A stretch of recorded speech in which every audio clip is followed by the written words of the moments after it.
Buenas noches. Vamos a continuar con el tema. Esta vez vamos a ver los péptidos vasoactivos.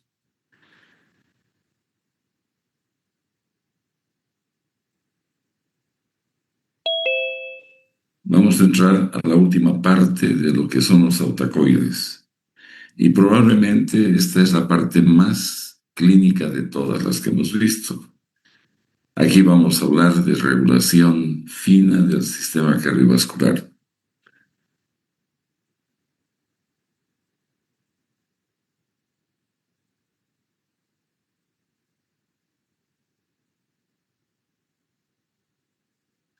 Estos son los péptidos vasoactivos. Esto significa que son sustancias peptídicas que controlan directamente el tono vascular.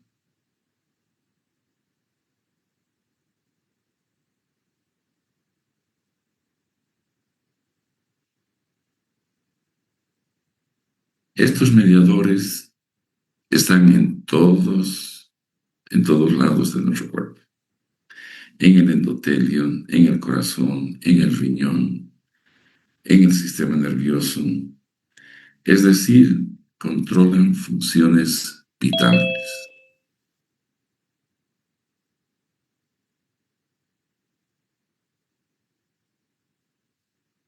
Son sustancias que no se liberan al azar, responden generalmente a estímulos específicos, como la presión, el volumen sanguíneo, el daño,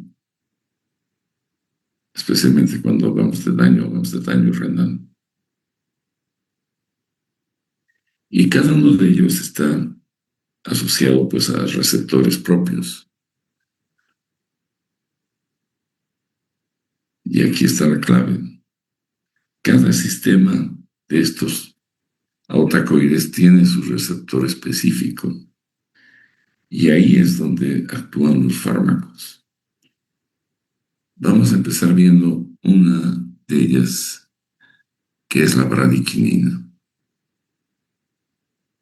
La bradiquinina es un fármaco, es una sustancia en realidad vasodilatadora, pero también produce o está asociada con el dolor. En los sitios donde hay daño, la bradiquinina estimula receptores y sustancias que van a transmitir impulsos nerviosos de dolor.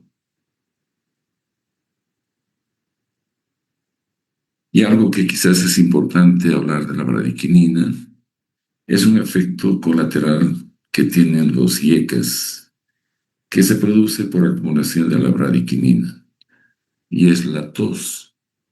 La tos es uno de los efectos adversos de los IECAS que lleva a tener que cambiar el fármaco en el paciente porque es un efecto intolerable.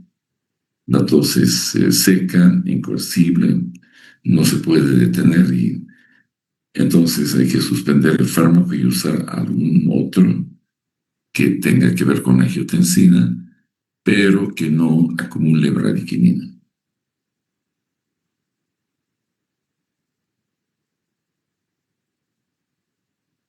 Luego tenemos los receptores de la angiotensina 2. La angiotensina 2 es otro péptido vasoactivo. Es quizás uno de los sistemas más importantes en medicina. La angiotensina 2 es un vasoconstrictor potente. Y muchos de los mecanismos, muchos de los usos de estos fármacos tienen que ver justamente con la hipertensión arterial.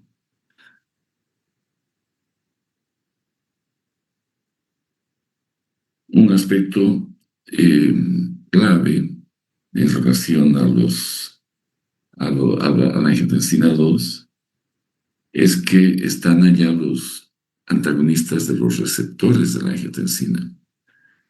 Estos se los conoce como ARA2 o BRA, y estos lo que hacen es bajar la presión arterial por bloquear el receptor donde actúa la angiotensina 2 para producir el aumento de la presión arterial.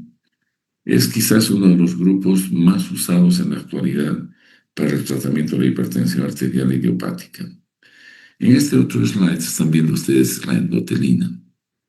Las endotelinas son potentes vasoconstrictores, mucho más que la angiotensina incluso. Pero aún su uso pues está limitado, su uso es limitado. Actualmente las endotelinas son utilizadas para tratar la hipertensión pulmonar.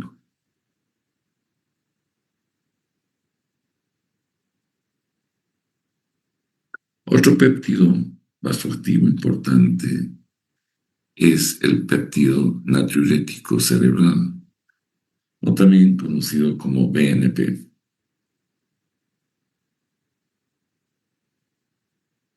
Hace exactamente lo opuesto a los anteriores. Este péptido natriurético lo que hace es eliminar sodio y agua a través del riñón. Y lo que va a disminuir es el volumen sanguíneo, va a disminuir la presión arterial, quizás por ese efecto, ¿no?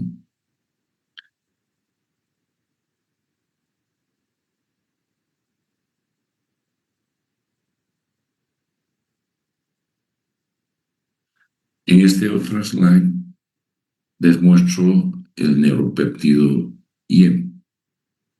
Este es menos usado clínicamente, pero tiene alguna importancia en la regulación metabólica.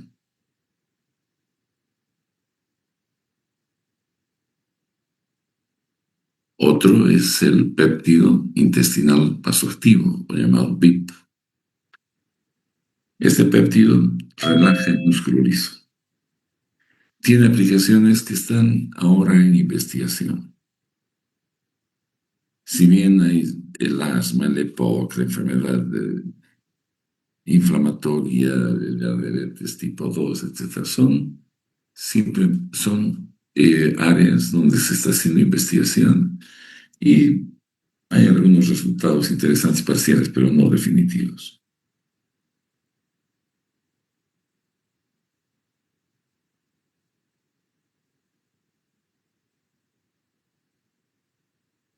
Los agonistas y los antagonistas de los péptidos vasoactivos son en la actualidad fármacos de importancia clínica.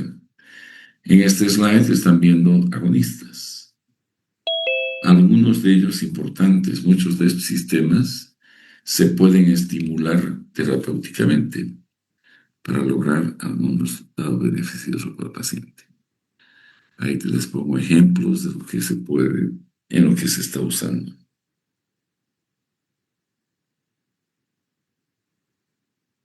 Los antagonistas son los que más se usan clínicamente. Ustedes ya han escuchado hablar de ellos, los IECAs, los ARA2, los antagonistas de las endotelinas y los antagonistas de la vasopresina. Todos ellos tienen efectos especiales, pero sobre todo los dos primeros están asociados al manejo de la hipertensión arterial.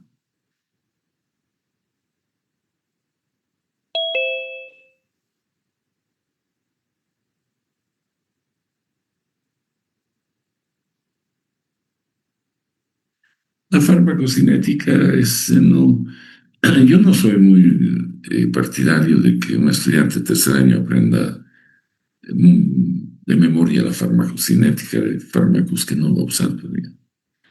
Pero sobre todo lo que hay que ver y entender es el efecto clínico que tienen, para qué se usan y por qué, más que entender por cómo se lo administra y cuánto subida méritos, cosas que ustedes todavía no van a necesitar saber. Estos péptidos vasoactivos en su farmacodinamia reconocen obviamente agonistas y antagonistas. Hay sustancias que van a activar receptores específicos y modular ya sea la presión arterial o el volumen sanguíneo. Y los antagonistas van a producir respuestas contrarias, ¿no? Vasoconstrictoras o proliferativas. Y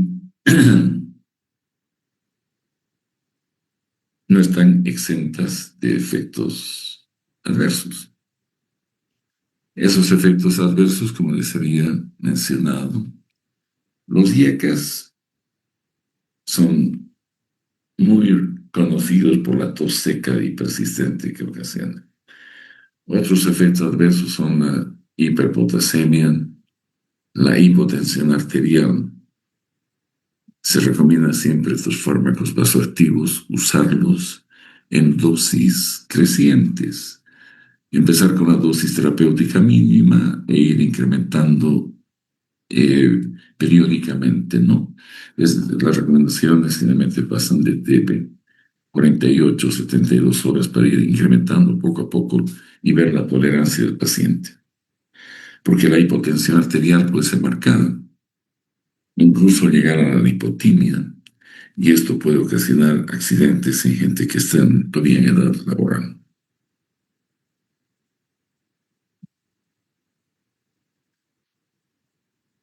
Los usos clínicos que han visto, pues ya les he mencionado. Sobre todo,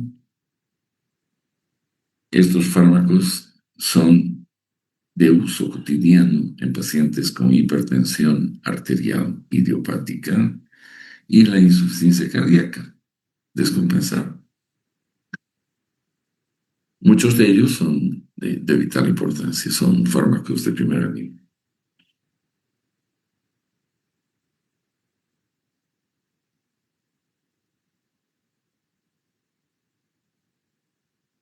Las contraindicaciones, y aquí es donde se cometen aún errores. Los IECAS y los ARA2 no se pueden usar en el embarazo. Son fetopáticos, van a producir daño fetal.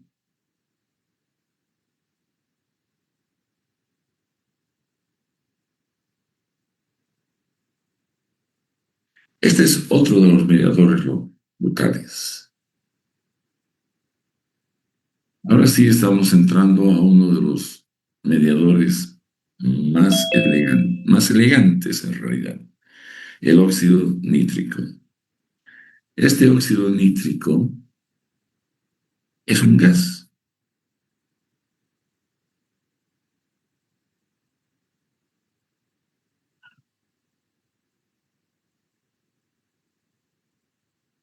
y aún así es uno de los reguladores más importantes del organismo. Este se produce a partir de la L-arginina, como decía en este slide, se produce a partir de la L-arginina y se difunde libremente. Y aquí uno de los aspectos que merecen ser remarcados y que se acuerden es que no necesitas receptor clásico. El óxido nítrico no tiene receptores.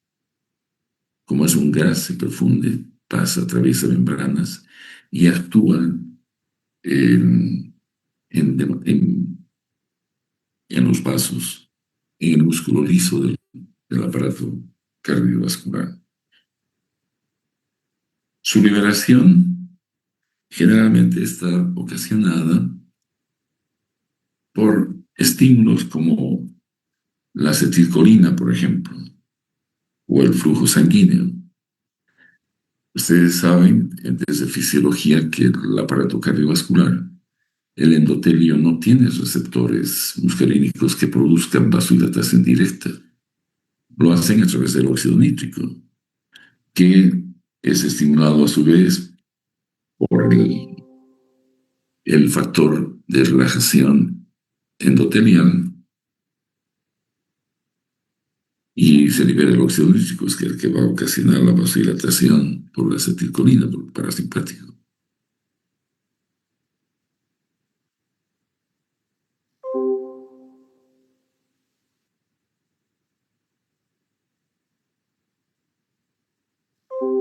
El efecto clave del óxido nítrico es el que están observando ahí, es decir, produce vasodilatación. Y el mecanismo es a través del GMP cíclico.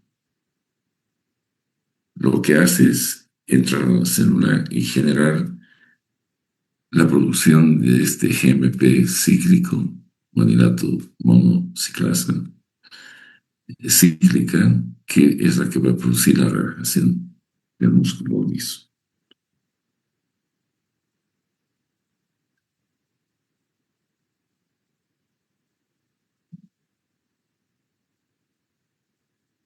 Y aquí tienen los fármacos que son fundamentales para la estimulación o salida de la producción de óxido nítrico.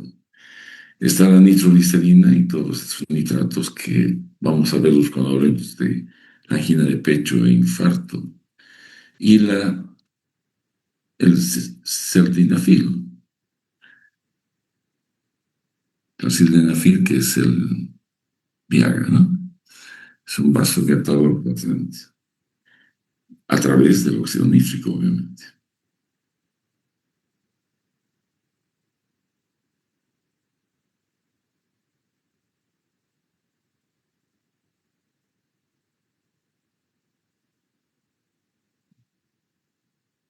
Aquí hay otros fármacos que tienen que ver con la formación del óxido nítrico, ¿no? Y también pueden observar que eh, podemos bloquear el sistema este, aunque es menos frecuente clínicamente el tener que bloquear la producción de óxido nítrico.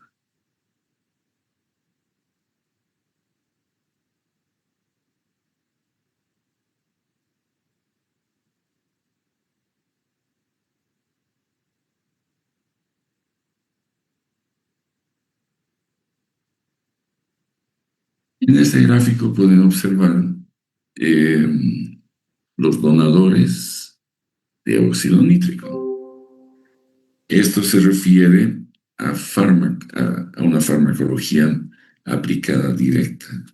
En la crisis hipertensiva, en la angina de pecho, etcétera, usamos sustancias que son donadoras de óxido nítrico, que al entrar a nuestro organismo, como los nitratos, el nitroprusiato y y moléculas que contengan el óxido nítrico, como la L-arginina y demás, lo que van a hacer es donar óxido nítrico que va a producir la vasodilatación que esperamos para el cuadro patológico que estamos intentando manejar.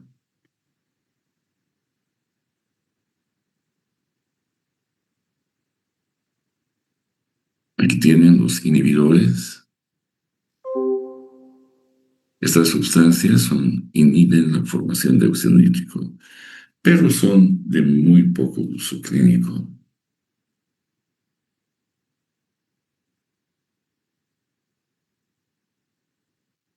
En cuanto a la farmacocinética de este mediador, todo converge pues en lo mismo.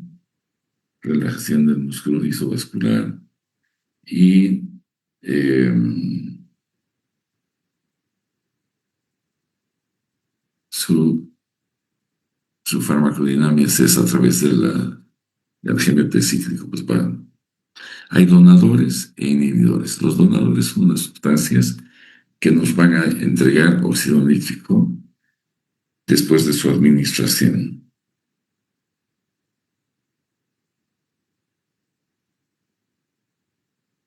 Sin embargo, no son inocuos. Hay efectos adversos que produce la nitroglicerina y el nitroprusiato, relacionadas justamente con este su efecto hipotensor. Eh, Clínicamente, ¿cuándo saber que un paciente está con la dosis correcta de nitroglicerina? Generalmente es cuando el paciente presenta cefalea pulsátil, la presión arterial baja y está taquicárdico. Y el nitroprusiato tiene una toxicidad por cianuro cuando se usa de forma exagerada, es decir, no exagerada, prolongada. Son fármacos que se usan en terapia intensiva para manejar situaciones de crisis hipertensivas severas y bajar la presión rápidamente. Y lo que hay que hacer es empezar una terapia formal y mientras esto actúe, pues usamos el nitroprusiato, pero debe ser por periodos cortos, si no viene la intoxicación por cianuro.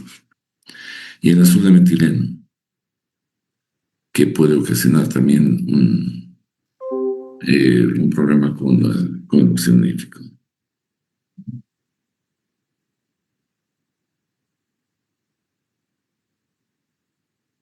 Entonces, los usos clínicos, angina de pecho, las crisis hipertensivas, la hipertensión pulmonar crónica y el azul de metileno en el shock séptico con resistencia a las catecolaminas. Son, eh, son acciones, mejor, son indicaciones basadas en la acción que estamos analizando. El efecto farmacológico es el que permite utilizar el óxido nítrico en estas patologías.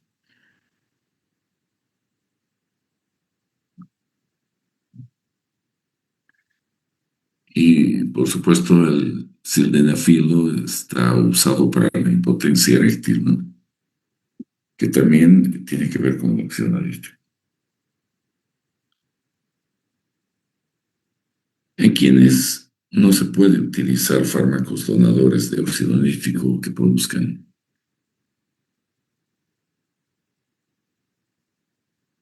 el sildenafil, por ejemplo, en todos los pacientes que están recibiendo inhibidores de la fosfodiesterasa 5.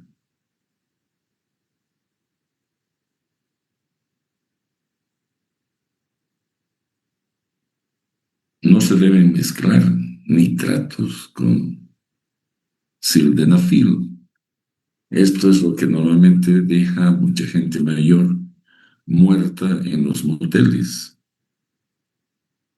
Son gente que toman nitratos porque tienen angina de pecho, un vasodilatador, un donador de óxido nítrico.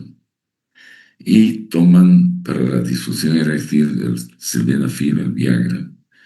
Y la hipotensión se hace tan severa que en las zonas miocárdicas de baja perfusión, donde hay placas ateromatosas y más, con la baja presión de perfusión se forman inmediatamente coágulos, trombos, y viene el infarto masivo y la muerte.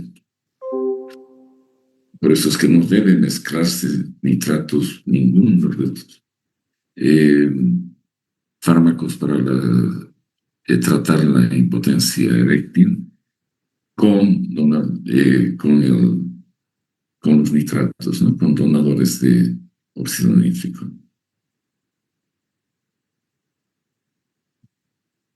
Lo que vamos a ocasionar, pues, es una hipotensión severa.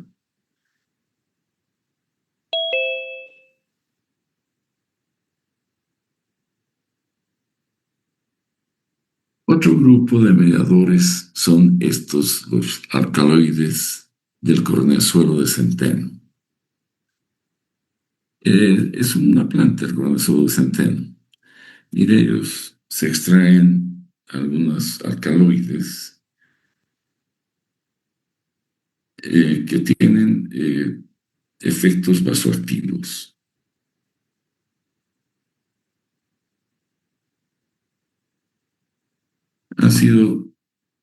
Estos fármacos han sido causas de intoxicaciones masivas. Han habido épocas en que han habido poblaciones que casi se diezman por consumir alimentos que contengan estos alcaloides. Pero además de sus efectos tóxicos que pueden ocasionar, tienen usos terapéuticos y uno de ellos es la migraña y la obstetricia. En la migraña, el efecto vasoconstrictor pues, es útil cuando hay una pulsación por vasodilatación e inflamación perivascular a nivel cerebral, que eso es la jaqueca, la migraña. Hay una serie de productos que vienen con ergotamina, el Cafergot, el Migradexador, etcétera, que son combinaciones de analgésicos con los alcaloides vasoactivos. Y en obstetricia se usa también como un estimulante de la musculatura uterina después del parto para evitar la hemorragia postparto y hacer que se produzca el alumbramiento, es decir, la salida de la placenta. Se usan los alcaloides de la ergotamina, los alcaloides del comienzo de centénites, de la ergotamina. Sus efectos son de vasoconstricción intensa, ¿no? Y algunas veces hay personas que tienen tal dolor cefálico que consumen o se automedican un exceso de fármacos de este tipo. Entonces se pueden producir zonas de isquemia cerebral severas, con lesiones neurológicas permanentes.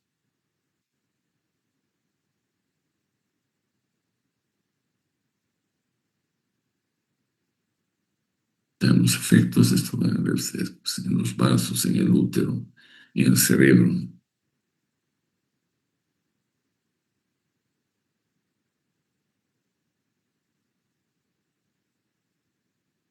Los usos, las hemorragias obstétricas, la migraña.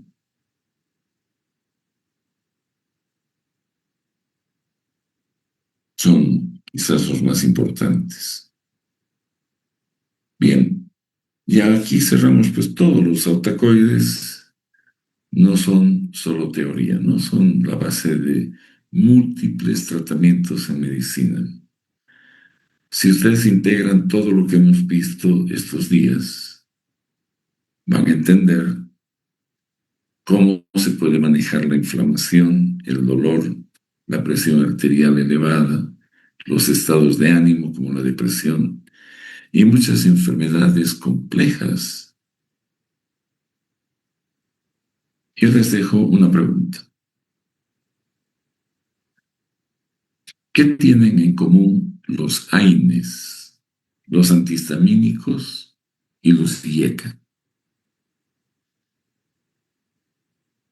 ¿Qué tienen en común? Que todos ellos actúan sobre los autacoides.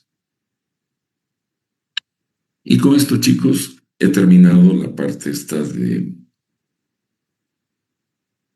mediadores locales.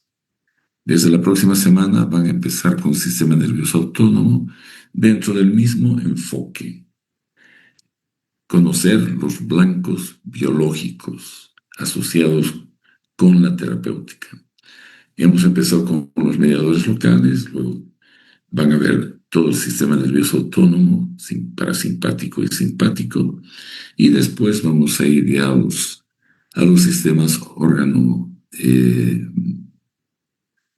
organolépticos, se llaman, es decir, orientados ya a órganos, al sistema nervioso, al sistema endocrino, al sistema gastrointestinal, cardiovascular.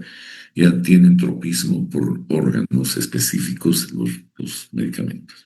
Estos están en todas partes de nuestro cuerpo y la inflamación, el dolor, todo esto pues es transversal. Bien, entonces con esto voy a terminar. Aquí ustedes van a ver cuando lean algunas ideas que les pongo para el tratamiento de algunas condiciones con el uso de estos medicamentos. ¿Ya? Muy bien, entonces que sea hasta de aquí a un mes, mes y medio, cuando tengamos que hablar de hipertensión arterial, diuréticos, infarto, angina de pecho que van a ver conmigo. Que estén bien y hasta pronto.